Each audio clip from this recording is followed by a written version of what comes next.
आप सभी Allahabad high court के सभी अभ्यर्थियों को हमारा नमस्कार। जैसा कि आप सभी को पता है कि ग्रुप सी और डी की भर्ती फाइनली यहाँ पर कॉम्बिनेशन की तरफ चल रही है।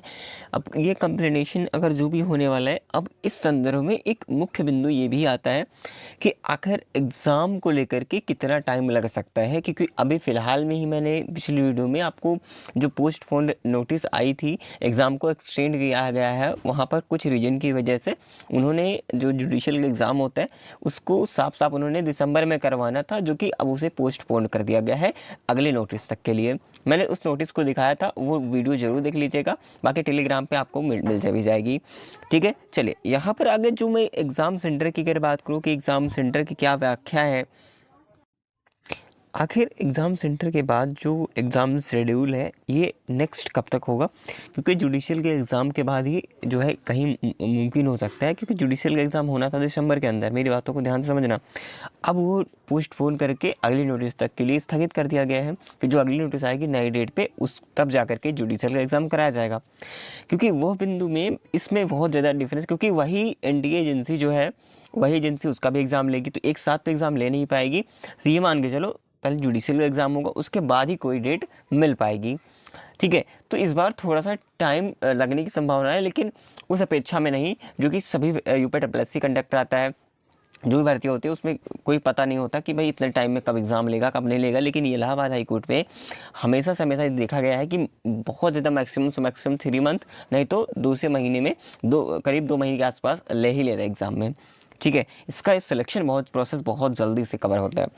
तो इस वीडियो में आपको पोस्ट वाइज सारी चीज़ें कवर करने वाला हूँ। एग्ज़ाम सेंटर क्या जो है बात रखता है, आपके मार्क्स क्या हो सकते हैं अकॉर्डिंग टू प्रीवियस ईयर, उस पर बात करेंगे। चलिए, क्योंकि मैं आपको बता दूं जो एग्ज़ाम सेंटर है, ठीक है, एग्ज़ाम सेंटर, क्योंकि सारी चीज़ें वही कराएगी। जब एनटीए एजेंसी जुडिशियल का भी एग्ज़ाम लेगी तो जाहिर सी बात है कि उसी हिसाब से वो एग्ज़ाम कराएगी, कि ज़्यादातर उसी सेंटर पर कराएगी। तो जब जुडिशियल का जो एग्ज़ाम है वो कंडक्ट करा लिया जाएगा, उसके बाद ही चांसेस बनेंगे कि आपके सी और डी के एग्ज़ाम होंगे। ठीक है, तो तब तक वो थोड़ा सा आपको मौका मिल जाएगा, जो भी मिलेगा हो सकता है 10 से 15 दिन, 1 मंथ का आपको टाइम एक्स्ट्रा मिल सकता है। लेकिन अपनी तैयारी अभी से आप लोगों को स्टार्ट कर देनी है। ठीक है, ये मत देखना कि बहुत टाइम लगेगा, इसमें इतना जल्दी एग्ज़ाम करा लिया जाएगा आपको पता भी नहीं चलेगा। ठीक है, लेकिन इससे पहले जुडिशियल एग्ज़ाम होगा, एक वैकेंसी जुडिशियल की, उसका एग्ज़ाम कराया जाएगा, उसके बाद आपका जो एग्ज़ाम है वो कंडक्ट कराया जाएगा। अब बात आती है कि आपके स्कोर कितने होने चाहिए। ठीक है, चलिए हम उस पर बात कर लेते हैं। देखिए, ये हम प्रीवियस ईयर की अगर बात करें सभी पोस्ट के हिसाब से दिखाऊंगा कि स्टेनोग्राफर की हिंदी वालों की क्या रही है, इंग्लिश वालों की क्या रही है।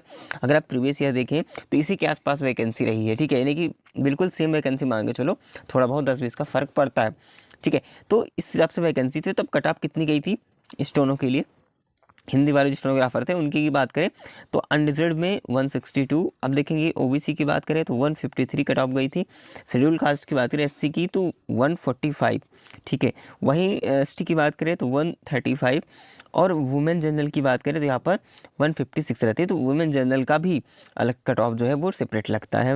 वहीं बात करें कि वुमेन अदर बैकवर्ड क्लास की बात करें 153, क्योंकि वुमेन इसमें जो कहता है मेल का अलग लगता है कैटेगरी वाइज, और फीमेल का अलग कट ऑफ बनती है। ठीक है, इन चीज़ को आपको ध्यान रखना है। ये हमारी गई हिंदी स्टोनो की। नेक्स्ट अगर हम यहाँ पर बात करें जो दिया हुआ है यहाँ पर, जो देखा जाए तो कल से सर क्रेड का होता है। ठीक है, तो यहाँ पर देखेंगे तो इस ट्रेड में हुआ क्या, यहाँ पर साफ साफ इन्होंने लिखा है। ठीक है, तो कलर के जो होता है क्लर्क वाला, जितनी भी जॉबें हैं इसमें, इस पोस्ट के अंदर जो कट ऑफ प्रीवियस ईयर में रही है अनरिजर्व्ड की, तो वो रही है यहाँ पर देखेंगे तो 126 कट ऑफ गई है। ओबीसी की 119, और यहाँ पर एससी की 114, और यहाँ पर एसटी की 92। तो आपको ये इस बार ध्यान में रखना है, क्योंकि पिछली बार से ज़्यादा इस बार कंपटीशन ज़्यादा होने वाला है, तो आपको हाईएस्ट से हाईएस्ट स्कोर रखना है। अब ये मत सोचना कि आपकी पोस्ट की, देखिए सब मैंने आपको पिछली वीडियो में बताया था कि सभी पोस्ट की जो कट ऑफ है आपके एग्जाम पैटर्न, क्योंकि किसी का तो 100 में कट ऑफ बनेगी, किसी के 2 मार्क्स पर कट ऑफ बनेगी, तो इस प्रकार से कट ऑफ बनेगी। तो ये भी ध्यान रखना है कि आपके जो है पोस्ट के ऊपर डिपेंड करता है कि आपकी पोस्ट पे कितने मार्क्स पर एग्जाम कंडक्ट कराया जा रहा है, और ठीक है कितने में से आपकी कट ऑफ लगेगी, उस हिसाब से आपका स्कोर होना चाहिए। तो आप लोग अपने एग्जाम पैटर्न को भी अच्छे से समझ लीजिएगा। वही बात करते हैं, यहाँ पर आप देखेंगे ड्राइवर की पोस्ट के लिए, तो ड्राइवर वाले देख लीजिएगा, यहाँ पर आप कट ऑफ देखेंगे तो आपको देखिए जनरल में 88, ओबीसी 91 और एससी की। अब देखो सोचो कि अब जनरल की इतने कम क्यों गई थी, ये पोस्ट पर डिपेंड करते हैं, क्योंकि जनरल से ज़्यादा इस बार जो कंपटीशन हर बार होता है वो ओबीसी के अंदर होता है, इसलिए कट ऑफ इतनी हाई ओबीसी की रही है। एससी की बात करें तो 88, आप देखिए जनरल और एससी में देखिए कितना फ़र्क है, क्योंकि जनरल के कैंडिडेट्स ज़्यादा न होने के कारण यहाँ पर एससी में सबसे ज़्यादा फॉर्म पड़ते हैं, कंपटीशन सबसे ज़्यादा यहीं पे होता है, इसलिए कट ऑफ जो है ज़्यादा गई। क्योंकि ओबीसी एससी की जनसंख्याओं के हिसाब से देखा जाए तो यहाँ पर इसलिए कंपटीशन ज़्यादा होने के कारण यहाँ पर कट ऑफ जो है इस प्रकार से रहती है।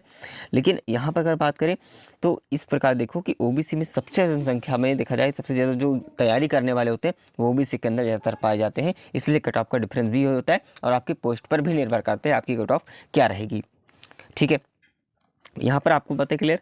बाकी किसी प्रकार का डाउट है आप कमेंट जरूर करेंगे। आपको जो मैंने प्रीवियस ईयर इसलिए बताया तो आपको आइडिया लग जाएगा कि आपको कितना स्कोर करना है।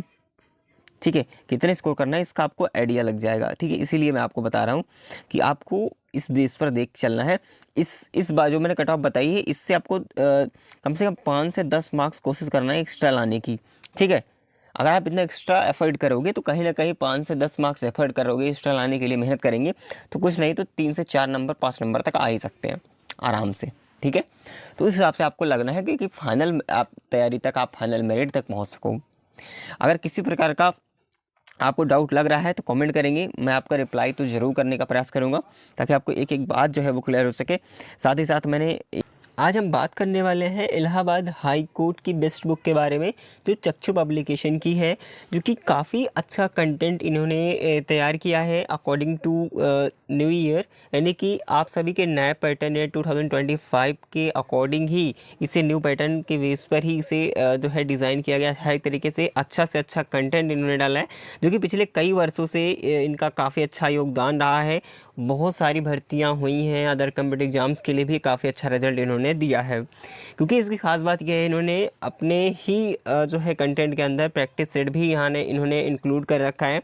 बाकी आपके टॉपिक वाइज सारे चैप्टर्स भी कवर हो जाएंगे, जिससे आपकी तैयारी बेहतरीन हो पाएगी और आपको एक अच्छा रिजल्ट देखने को आपके एग्ज़ाम में मिल सकता है। जैसा कि आपको देख सकते हैं जो कंटेंट है काफ़ी अच्छा इन्होंने जो है प्रीवियस ईयर इंक्लूड करते हुए सारी चीज़ें इन्होंने निकाली हैं, तो काफ़ी अच्छा इससे स्कोर आपका हो सकता है। अगर आप प्रैक्टिस सेट लेना चाहते हैं या फिर आप बोर्ड गाइड के साथ भी, तो आपका लिंक डिस्क्रिप्शन बॉक्स में मिल जाएगा, इस बुक को भी ले सकते हैं, मार्केट भी अवेलेबल मिल जाएगी, वहाँ से भी आप परचेज़ कर सकते हैं। बाकी कोई डाउट है तो कमेंट जरूर करेंगे, एक डाउट आपका क्लियर कर किया है। ठीक है, और जो एग्ज़ाम की मैं बात करूं तो आपको एग्ज़ाम जो है मान के चलो कि जनवरी, ठीक है, जनवरी के फर्स्ट में, अगर दिसंबर से हम दिसंबर की बात कर ले इसी वर्ष में, अगर दिसंबर की बात करें तो जुडिशियल का एग्ज़ाम होगा। ठीक है, तो जुडिशियल का जो एग्ज़ाम होगा, इस एग्ज़ाम अगर मान लीजिए जुडिशियल का एग्ज़ाम दिसंबर के अगर फर्स्ट वीक में हो जाता है तो मान के चलो कि मिड में ग्रुप सी का हो सकता है, मिड लास्ट तक हो सकता है दिसंबर में ही ग्रुप सी डी का, तो ये भी हो सकता है। ठीक है, ये डिपेंड करेगा जुडिशियल के जो नई नोटिस आएगी, नया एग्ज़ाम डेट नहीं आएगी जो, क्योंकि पोस्टपोन हो चुका है, जो अगली डेट आएगी उस पर निर्भर करेगा कि ग्रुप सी और डी की वैकेंसी जो है इसका जो एग्ज़ाम है वो कब तक क्लियर करा जाएगा।